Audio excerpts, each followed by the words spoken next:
Quando ti metterai in viaggio per Itaca, devi augurarti che la strada sia lunga, fertile in avventure e in esperienze. I lestrigoni e i ciclopi o la furia di Nettuno non temere. Non sarà questo il genere di incontri. Se il pensiero resta alto e un sentimento fermo guida il tuo spirito e il tuo corpo. In ciclopi e lestrigoni no certo, né nell'irato Nettuno incapperai. Se non li porti dentro, se l'anima non te li mette contro.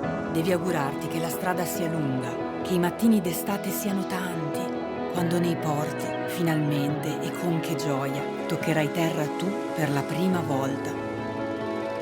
Negli empori fenici indugia e acquista madreperle, coralli, ebano e ambre, tutta merce fina. Anche profumi penetranti d'ogni sorta, più profumi inebrianti che puoi. Va in molte città egizie. Impara una quantità di cose dai dotti. Sempre devi avere in mente Itaca.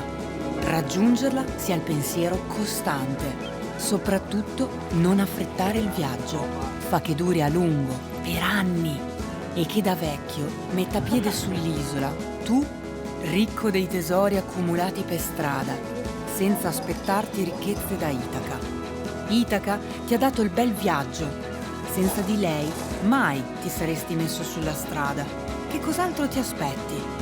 E se la trovi povera, non per questo Itaca ti avrà deluso. Fatto ormai savio, con tutta la tua esperienza addosso, già tu avrai capito ciò che Itaca vuole significare.